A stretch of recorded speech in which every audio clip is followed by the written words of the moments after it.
আচ্ছা, আপনারা কি কখনো ভেবে দেখেছেন? খুব সামান্য কারণে আমরা সম্পর্কগুলো নষ্ট করছি।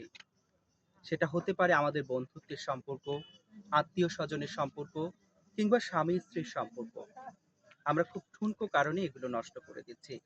এই সম্পর্কগুলোকে বাঁচিয়ে রাখবার জন্য প্রয়োজন খোঁজ-খবর নেয়া, প্রয়োজন সম্পর্কগুলোর একটু যত্ন নেয়া। তাই আসুন আমরা যত্নবান হই। এজন্য আপনার আশেপাশে আপনার যে প্রতিবেশী, আপনার যে আত্মীয়-স্বজন যে অনেক বেশি দুঃখে আছে, কষ্টে আছে, আপনি তার বাসায় যাইতে পারেন চাইলে। একটু খোঁজ খবর নিলেন, সে কেমন আছে। আর যে সুখে আছে না, তার কাছে যাওয়ার দরকার নেই। তার কাছে গেলে মনে হবে যে তাকে আপনি ডিস্টার্ব করছেন। হ্যাঁ?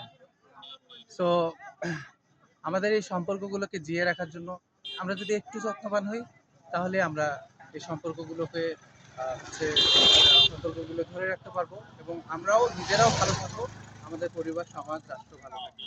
সো আসুন সম্পর্কের ক্ষেত্রে অনেক বেশি যত্নশীল হই।